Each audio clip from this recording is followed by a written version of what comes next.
Maliaki pasal 1 hari Jumat tanggal 20 Maret 2026. Judul Ucapan Ilahi. Firman Tuhan kepada Israel dengan perantaraan Maliaki. Tuhan mengasihi Israel. Aku mengasihi kamu, Aku mengasihi kamu, firman Tuhan. Tetapi kamu berkata, dengan cara bagaimanakah engkau mengasihi kami? Bukankah Esau itu kakak Yakub? Demikianlah firman Tuhan. Namun aku mengasihi Yakub, tetapi membenci Esau. Sebab itu aku membuat pegunungannya menjadi sunyi sepi, dan tanah pusakanya kujadikan padang gurun. Jadi ini Tuhan mengasihi Israel, dan Tuhan yang berkata, aku mengasihi kamu. Tetapi ini dikatakan kamu berkata, dengan cara bagaimana engkau mengasihi kami? Seperti mempertanyakan kasih Tuhan dengan pertanyaan, dengan cara bagaimanakah engkau mengasihi kami? Nah, ada lanjutan, bukankah Esau itu kakak Yakub? Demikianlah firman Tuhan, namun aku mengasihi Yakub tetapi membenci Esau. Sebab itu aku membuat pegunungannya menjadi sunyi sepi, dan tanah pusakanya kujadikan padang gurun. Ayat 4, apabila Edom berkata, kami telah hancur, tetapi kami akan membangun kembali reruntuhan itu, maka beginilah firman Tuhan semesta alam.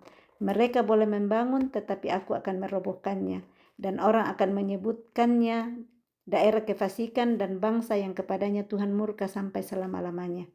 Jadi ini kalau mau membangun kembali dengan cara-cara sendiri, itu Tuhan bilang mereka boleh membangun tapi aku akan merobohkannya. Kalau kita membangun tetapi betul-betul dengan dasar yang seperti Tuhan mau, yang Tuhan Yesus sudah ajarkan bagaimana dua dasar di dalam membangun rumah. Satu membangun di atas pasir, dan satu membangun di atas batu karang. Nah, itu yang kurang lebih seperti ini. Kalau kita membangun dengan dasar Tuhan, kebenaran firman Tuhan, dua macam dasar seperti itu. Kalau kita mendirikan rumah di atas batu, rumah yang didirikan ini akan teguh karena didirikan di atas dasar kebenaran Tuhan. Tetapi kalau mau mencoba membangun sendiri dengan cara berpikir sendiri, nah di sana Tuhan bilang mereka bisa coba membangun tetapi aku akan merobohkannya. Nah, ini yang Edom katakan di ayat 4. Edom itu dari keturunan Esau. Kami telah hancur tetapi kami akan membangun kembali reruntuhan itu. Kami mengandalkan diri sendiri. Nah, saat mengandalkan diri sendirilah ini Tuhan yang berkata, aku akan merobohkannya. Tetapi saat kita mau membangun kembali, menyerahkan, mungkin sudah hancur, tetapi kita berbalik kepada Tuhan. Tuhan tolong supaya saya membangun kembali reruntuhan dalam hidupku. Nah, Tuhan akan sanggup untuk menolong kita dari yang sudah kelihatannya tidak mungkin lagi. Tuhan sanggup bangun lagi dengan kekuatan baru, dengan bangunan baru. Tuhan perindah di dalam hidup kita. Nah, ayat yang ke-5, saya ulang lagi nih ayat yang ke-4 ya. Apabila Edom berkata, kami telah hancur, tetapi kami akan membangun kembali reruntuhan itu, maka beginilah firman Tuhan semesta alam. Mereka boleh membangun, tetapi aku akan merobohkannya. Dan orang akan menyebutkannya daerah kefasikan dan bangsa yang kepadanya Tuhan murka sampai selama-lamanya. Matamu akan melihat dan kamu sendiri akan berkata, Tuhan Maha Besar sampai di luar daerah Israel. Menyaksikan sendiri cara kerja Tuhan, kasih Tuhan dalam kehidupan umatnya, dan mereka yang akan melihat sendiri dengan matanya dan berkata, mengakui Tuhan Maha Besar. Bukan kekuatan dan kuat gagah mereka sendiri, tetapi kekuatan Tuhan yang bisa membuat yang pembangunan yang sudah hancur, Tuhan bisa tolong untuk bisa dikuatkan dan dibangun kembali menjadi sesuatu yang baru. Pencemaran korban-korban. Ayat 6, seorang anak menghormati bapaknya dan seorang hamba menghormati tuannya. Jika aku ini bapa, di manakah hormat yang kepadaku itu? Jika aku ini tuan, di manakah takut yang kepadaku itu? Firman Tuhan semesta alam kepada kamu, hai para imam yang menghina namaku. Tetapi kamu berkata, dengan cara bagaimanakah kami menghina namamu? Jadi Tuhan mengambil perumpamaan melalui Maliaki ini Jika seorang anak hormat bapaknya atau seorang hamba menghormati tuannya. Nah, Tuhan bilang, kalau aku ini Bapa, mana hormatmu untuk saya? Dan jika aku ini Tuhan, di mana takutmu kepadaku? Nah, ini firman Tuhan semesta alam kepada bangsanya dan para imam yang menghina namanya. Jadi Tuhan melihat bagaimana para imam yang berbuat semaunya saja itu menghina nama Tuhan. Dan mereka bilang, dengan cara bagaimana kami menghina namamu? Mereka tanyakan kembali. Nah, Tuhan jawab di ayat 7, kamu membawa roti cemar ke atas mezbahku, tetapi berkata, dengan cara bagaimanakah kami mencemarkannya?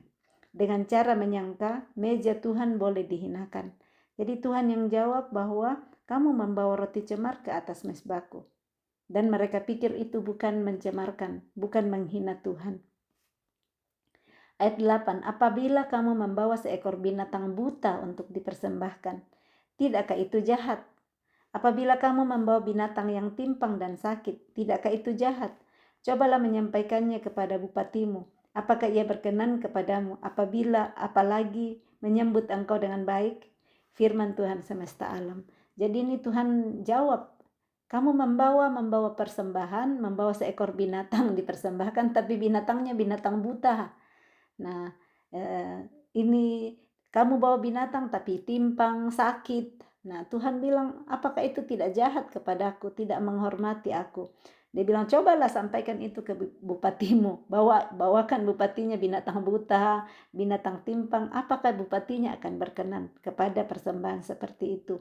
Apalagi bisa menyambut dia dengan baik. Kalau bawain persembahan bupati, bawa binatangnya pincang itunya atau kudisan binatang yang dipersembahkan. Nah, Tuhan bilang Tuhan membandingkan dirinya dengan para bupati mereka saat diberikan persembahan. Apakah mereka senang kalau diberikan seperti itu? Jadi ini umatnya yang tidak menghargai dan menghina meja Tuhan.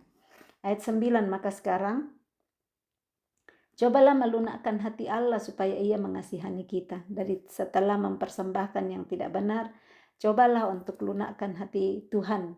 Mendekat kepada Tuhan supaya hati Tuhan yang sudah merasa terhina di sana, mereka mempersembahkan persembahan-persembahan yang tidak murni kepada Tuhan, hanya persembahan-persembahan yang tidak utuh, yang tidak ada matanya, yang buta, yang timpang, yang sakit. Dan di sini dikatakan, cobalah melunakkan hati Allah supaya ia mengasihani kita. Oleh tangan kamulah terjadi hal itu. Masakan ia akan menyambut salah seorang daripadamu dengan baik? Firman Tuhan semesta alam. Sekiranya ada di antara kamu yang mau menutup pintu supaya jangan kamu menyalakan api di mezbahku dengan percuma. Aku tidak suka kepada kamu, firman Tuhan semesta alam, dan aku tidak berkenan menerima persembahan dari tanganmu.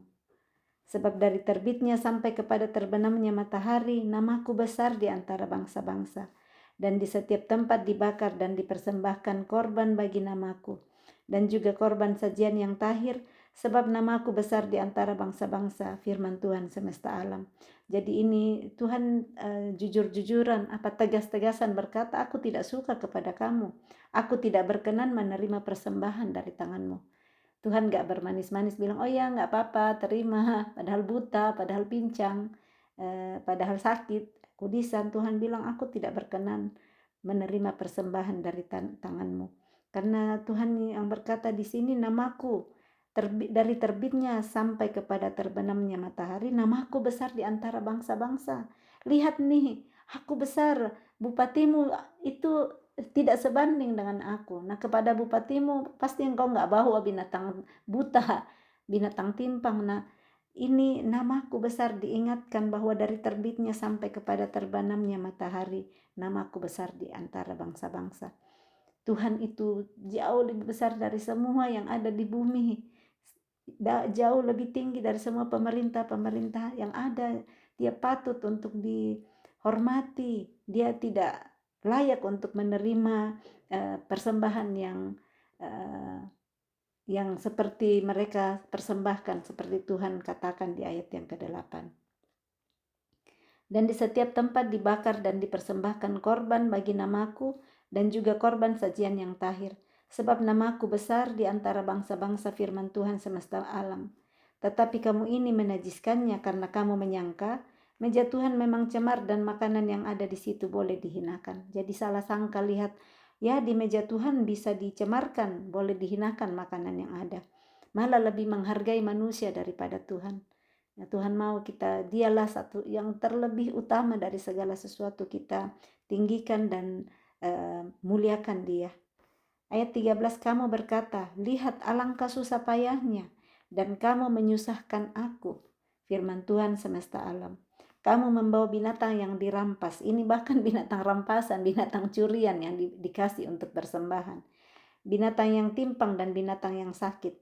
Nah ini bisa dalam hal ini binatang yang dirampas bisa juga ya uang yang dirampas, apa yang didapat dengan tidak halal, apa yang didapat mungkin dengan berjudi atau dengan berbohong atau dengan hal-hal yang tidak berkenan kepada Tuhan dan dibawa sebagai persembahan. Ini binatang yang dirampas.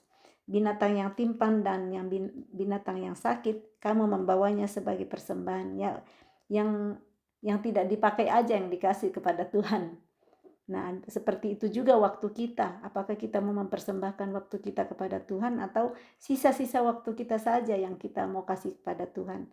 Waktu yang lain kita mau pakai untuk cari uang dan uang, atau ngopi-ngopi atau hal-hal lain, banyak hal yang kita senang bikin dan kita bilang saya tidak punya waktu, atau kita sisihkan 5 menit saja karena waktu yang lain kita isi dengan hal-hal yang senang untuk diri kita. Nah, kurang lebih seperti itulah mempersembahkan waktu kita, hidup kita kepada Tuhan. Apakah kita mau memberikan yang terbaik atau hanya yang dirampas, hanya yang timpang dan yang sakit yang kita bawa sebagai persembahan kepada Dia. Akan berkenankah aku menerimanya dari tanganmu, firman Tuhan? Terkutuklah penipu yang mempunyai seekor binatang jantan di antara kawanan ternaknya, yang dinasarkannya tetapi ia mempersembahkan binatang yang cacat kepada Tuhan. Ini dia punya waktu banyak, tetapi dia tidak kasih Tuhan. Dia memberikan, ya ini seekor binatang jantan. Sudah ada binatang yang bagus, tapi pilih yang cacat untuk dipersembahkan kepada Tuhan. Nah ini kurang lebih yang Tuhan mau ajar kita. Berikanlah waktumu yang terbaik untukku. Persembahkanlah yang terbaik. Kamu punya yang terbaik, tetapi kamu cuma kasih saya yang sakit, yang timpang, yang lebih-lebih saja. Nah, seperti Tuhan Yesus ajar, kasihilah Tuhan Allahmu dengan segenap hatimu dan dengan segenap jiwamu dan dengan segenap akal budimu. Nah, seperti ini, bukan ada yang kita punya waktu lebih bagus, kita punya persembahan yang mau dipersembahkan lebih, tetapi kita nggak kasih itu, tetapi memberikan yang sisa-sisa, memberikan yang sakit dan yang cacat dalam hal persembahan seperti itu. Saya ulang, terkutuklah penipu yang mempunyai seekor binatang jantan di antara kawanan ternaknya, yang dinasarkannya tetapi ia mempersembahkan binatang yang cacat kepada Tuhan. Kalau memang cuma itu yang dipunya, seperti persembahan perempuan miskin, ya kalau kita ingat persembahan perempuan miskin yang dia cuma punya beberapa keping, tetapi itu yang terbaik yang dia punya, dia kasih. Nah, kalau yang orang kaya sudah punya banyak sekali, tetapi yang kecil-kecil sekali saja yang dia mau persembahkan kepada Tuhan. Sebab aku ini raja yang besar, firman Tuhan semesta alam, dan namaku ditakuti di antara bangsa-bangsa. Amin. Tuhan Yesus memberkati. Roh Kudus tuntun kita terus menerus untuk memurnikan kita dengan firman-firman yang dibagikan, dengan Roh Kudus yang tolong kita membukakan di bagian mana Tuhan mau kita memperbaharui hidup kita. Dia sanggup menolong dari hari ke hari saat firman kita dengarkan, kita menjadi pelakunya, nanti kita praktekkan dalam kehidupan kita. Terima kasih, Tuhan Yesus memberkati. Shalom.